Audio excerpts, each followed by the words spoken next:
And, I also asked Brock this week how he maintains his competitive edge despite despite the fact that he's had a lot of success. And, because I think that he probably plays a little bit with a chip on his shoulder. And, but he's had a lot of success. So I asked him this question. Here's what he had to say when I asked him it. Play with a chip on your shoulder, and amid all this success, how do you maintain an edge week after week?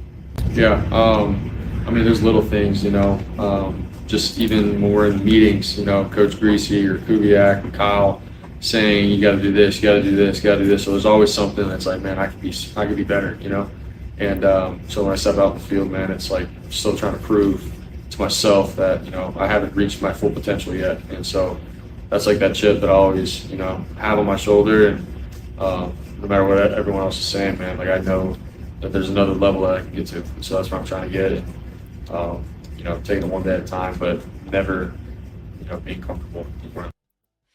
So there you go. I mean, we can say it, but it's better coming from him. I think he's going to get better.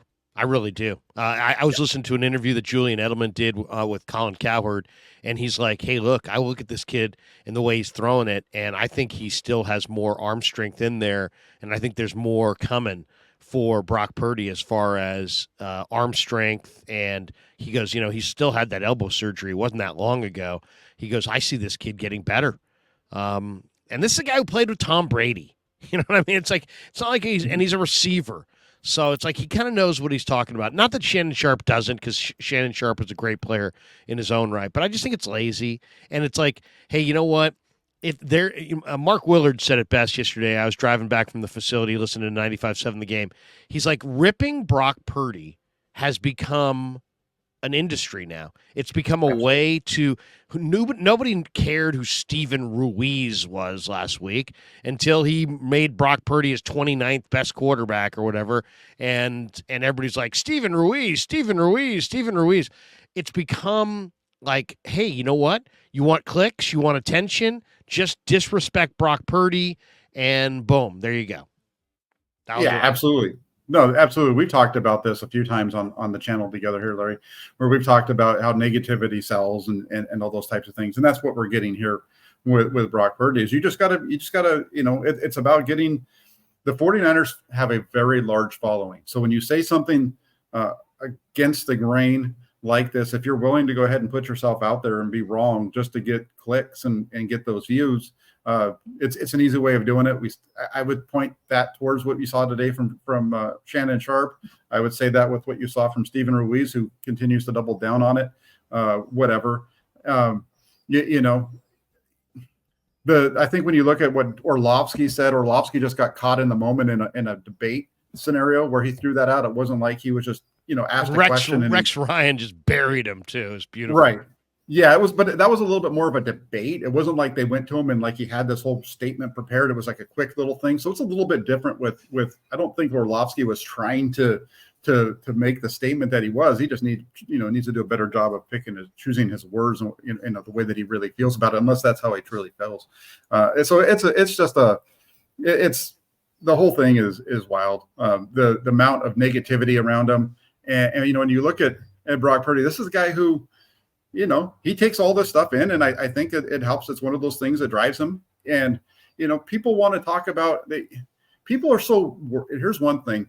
You've got these people who I think too often when it comes to the other side of this, to the positive side of Brock Purdy, there's too many people that are tiptoeing around the positivity with him too. And they're not willing to stand out there and really say how good this guy is.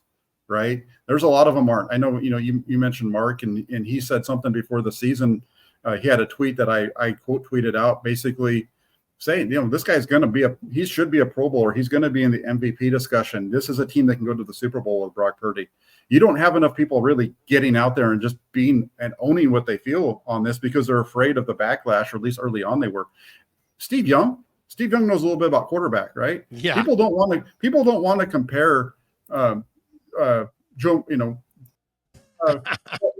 but there's so many people, and Steve Young goes out, and Steve Young yesterday on the radio on KMBR on his regular hit that he does over there talks about how how much of similarity that he sees between Brock Purdy and Joe Montana. He's willing to talk about it. There was a tweet yesterday that I put out. You go back and you look at Joe Montana in 1981. He goes up against the Dallas Cowboys in October of 81. He goes, leads them to a 45-14 victory over Dallas at Candlestick in that game. Guess what? That was his 14th start as a San Francisco 49er quarterback. And everybody, we know what he was, right? But if you can just take yourself back to 1981 when Joe Montana was on the come up, that is what we're seeing with Brock Purdy right now. You look at their, don't worry about their stats: 17 to 24, 242, and 4 touchdowns for Purdy in that game. 19 to 29, 279, 2 touchdowns for Montana. All that kind of stuff. These guys are so similar, Larry, in everything they do, in the way that they prepare, and the way that and how precise they are. Brent Jones talked about it this week as well. I mean, here's the thing, and I don't know if people really understand this part about Brock Purdy, about why he's one of the reasons he's so good is this guy is the guy. He is fanatical about making sure that he is prepared and he is ready to go. That is the one thing about him where he meshes with Kyle Shanahan so well, is that Kyle Shanahan is the guy that wants to, his dad, Steve Young, talks about how his dad, let's do it again, let's do it again, let's do it again. Well, that's what Brock Purdy is. He's like, okay, I think we should probably try it one more time, right? Young mentioned yesterday, I don't know if you heard this, Larry, but he mentioned that on Sunday in the morning, he was on the practice field in Santa Clara at the facility, walking through the game plan. We see guys do a little bit, right? He's walking through, he's visualizing the routes and all those different kind of things that he's going to be seeing that night. Now, we see guys do that on the field a little bit before games. I think some of that is for the cameras, but that's what this guy is. And he goes out there and he plays the game like he knows what's going to happen before he sees it. And I think a lot of it is because he's prepared himself and he does know what he's going to see before he sees it. And right now, I sense I have the same skill. I sense there's a train coming. I sense that I process what I'm looking at, and I'm like, you know what? Wait a second. I feel a train is going to come through Jack's yard, like literally any minute. And when you do prep and you watch film, and you just have a sense of the moment, like I do, like Brock does, when a train's coming by. I mean, you can feel it. Am I channeling my inner Brock?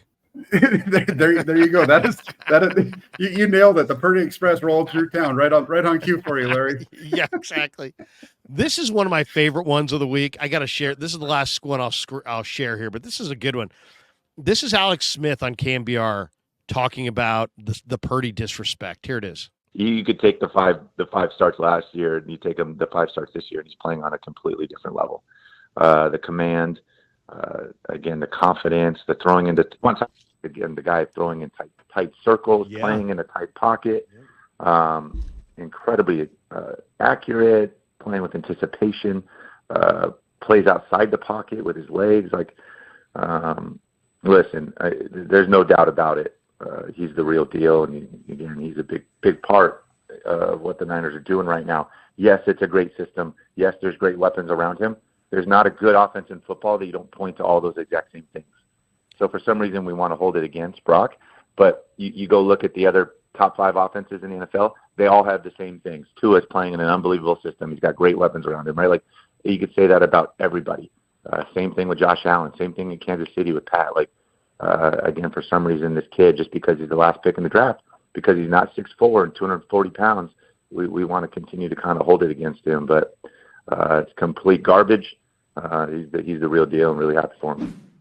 There you go. A little bit of Alex Smith, and I love Alex Smith, a former Niner.